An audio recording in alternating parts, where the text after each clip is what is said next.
नमस्कार साथियों, जल्दी से चैनल को सब्सक्राइब कर लेंगे भाई। आप लोगों की स्पेशल डिमांड पर मैं जो है सामाजिक विज्ञान की महत्वपूर्ण टॉपिक पर चर्चा कर रहा हूं। प्रतिदिन जितना ज़्यादा वीडियो हो सके मैं आपके लिए लाऊंगा ताकि आपकी सामाजिक विज्ञान की अति महत्वपूर्ण प्रश्न पर हम चर्चा कर सकें। देखिए, जो टॉपिक मैं ले रहा हूँ ना, केवल और केवल उन्हीं प्रश्नों पर चर्चा मैं करूँगा जिससे जुड़ा हुआ सवाल आपके सीजी टेट में पूछा गया है। ठीक है साथियों, तो चलिए सीधे वीडियो पर आते हैं। चलिए भाई सीधे वीडियो पर आते हैं। देखो, हड़प्पा मोहनजोदड़ो आपको स्क्रीन पर यहाँ शो हो रहा है, देख सकते हो। सीजी व्यापम सीजी टेट में पूछे गए प्रश्न हैं, उन्हीं पर हम इस वीडियो में चर्चा करने जा रहे हैं। सबसे पहले मैं बात करूं हड़प्पा की, हड़प्पा संस्कृति की, तो देखो भाई हड़प्पा की खोजकर्ता कौन है। 1921 में ये जो जॉन मार्शल के नेतृत्व में खोज करता है राय बहादुर दयाराम साहनी। ठीक है भाई, हड़प्पा संस्कृति की खोज 1921 में राय बहादुर दयाराम साहनी द्वारा की गई है, याद रखेंगे, मोस्ट इंपॉर्टेंट। ठीक है, और ये स्थान जो है खोज हुई है, ठीक है भाई, तो ये सबसे पहले खोज हड़प्पा की ही हुई है, याद रखना भाई।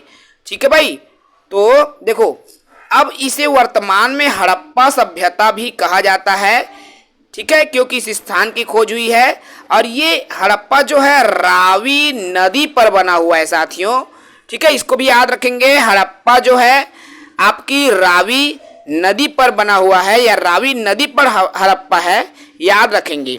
ठीक है, यह सिंधु घाटी सभ्यता का दूसरा बड़ा नगर है भाई। ठीक है, दूसरा सबसे बड़ा नगर है, याद रखेंगे। ठीक है भाई, सिंधु घाटी का दूसरा सबसे बड़ा नगर है और द्वितीय राजधानी भी कहलाता है। इसका संबंध बेबीलोन से था। देखो भाई, हम उन्हीं बिंदुओं पर चर्चा कर रहे हैं जहां से आपके सीजी टेट में क्वेश्चन बने हैं और आपके शिक्षक भर्ती के लिए भी उपयोगी है भाई। ठीक है, देखो इस स्थान की जो खुदाई है सबसे पहले हुई, पेपर में आएगा तो भूलना नहीं है भाई, हड़प्पा सभ्यता की ही खुदाई जो है सबसे पहले की गई है।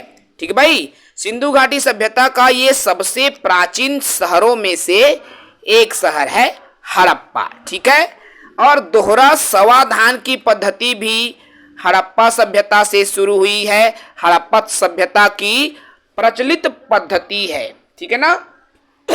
चलिए अब हम बात करें यहां पर मोहनजोदड़ो की, तो मोहनजोदड़ो या मोहनजोदारो भी बोलते हैं भाई, लेकिन हिंदी में नाम मोहनजोदड़ो है। इसके खोज करता है कौन, तो इसकी खोज जो है 1922 में राखल दास बनर्जी ने की थी। ठीक है, किसने की थी? राखल दास बनर्जी ने 1922 में। ठीक है भाई, सीजी टेट में आ चुका क्वेश्चन है। देखो, ये जो है हड़प्पा सभ्यता की राजधानी वह सबसे बड़ा नगर है। ठीक है भाई, अब इसे सिंध का बाग या नखलिस्तान भी कहते हैं, मोस्ट इंपॉर्टेंट है भाई, इसको भी याद रखें। सिंध का बाग या नखलिस्तान भी कहा जाता है। और मोहनजोदड़ो से प्राप्त जो पशुपति की मुहर पर क्या था भाई, बैल का चित्र अंकित नहीं है, नहीं है ना, याद रखना, नहीं लिखा है भाई रे। और मोहनजोदड़ो कौन सी नदी पर स्थित है भाई? सिंधु नदी पर। कौन सी नदी पर स्थित है? सिंधु नदी पर। और हड़प्पा किस नदी पर स्थित था भाई? रावी नदी पर, याद रखना। और मोहनजोदड़ो में क्या क्या मिला? बृहद स्नानागार, जो कि आपके चित्र में दिख रहा होगा, बृहद स्नानागार मिला, तत्कालिक विश्व का आश्चर्यजनक निर्माण था। ठीक है ना, तो ये मोहनजोदड़ो से संबंधित इंपॉर्टेंट फैक्ट है, याद रख लेना भाई।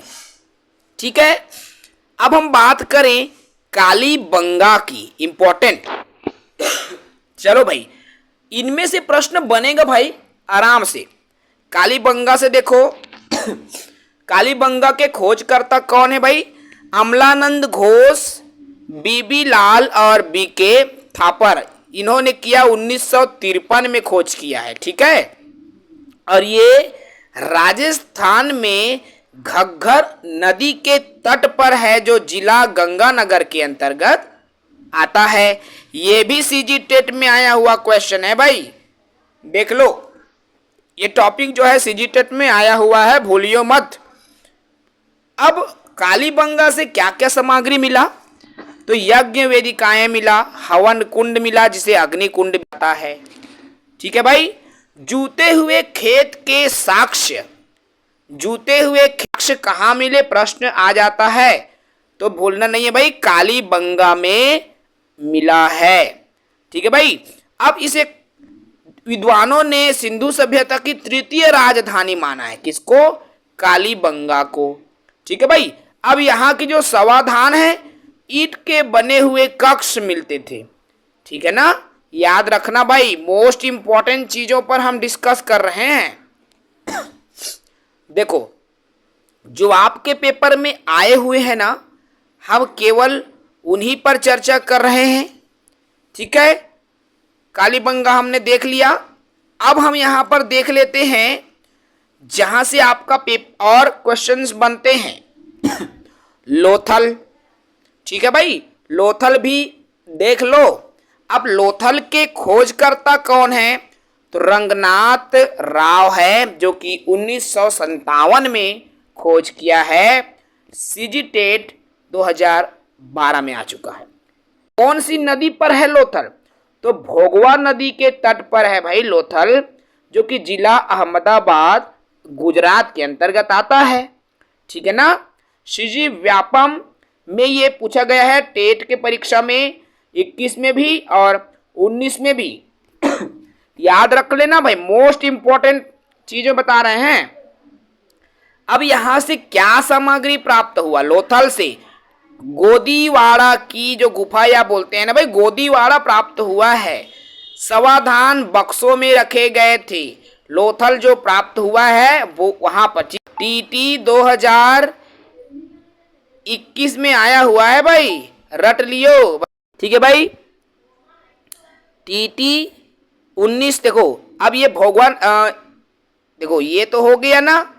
ठीक है भाई, धौलावीरा देखो, अभी हमने क्या क्या देख लिया यहाँ पर, गोदीवाड़ा लोथल से संबंधित बात हमने कर लिया। ठीक है, इसमें कुछ और चीजें हम देख लें तो इसकी जो बंदरगाह है, बंदरगाह शहर जहाँ मिस्र और मेसोपोटामिया, ये बंदरगाह भाई जो कि लोथल से प्राप्त हुआ है, याद रखेंगे भाई।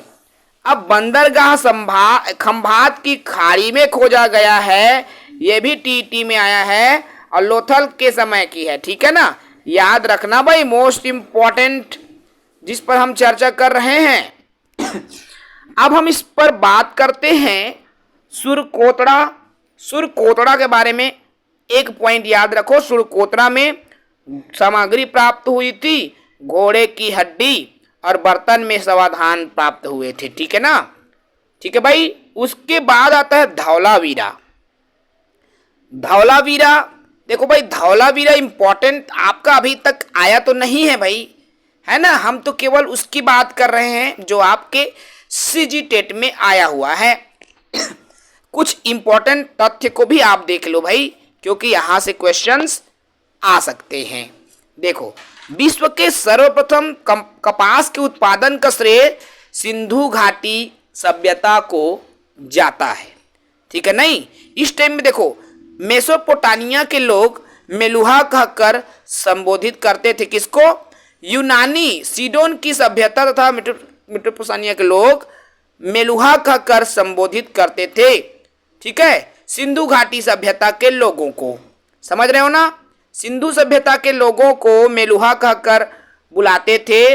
और सिंधु सभ्यता की मुद्राएं क्या थी भाई, उसमें यूनिकॉर्न के पशु रेखांकित किया गया था। ठीक है, अमरी पाकिस्तान और कोल्डी हवा उत्तर प्रदेश एक प्राचीन स्थल है जो चावल के काश्त के लिए माना जाता है। यह भी आपका 2021 में पूछा जा चुका है। ठीक है भाई, समझ में आ रहा है ना, चीजें क्लियर होनी चाहिए।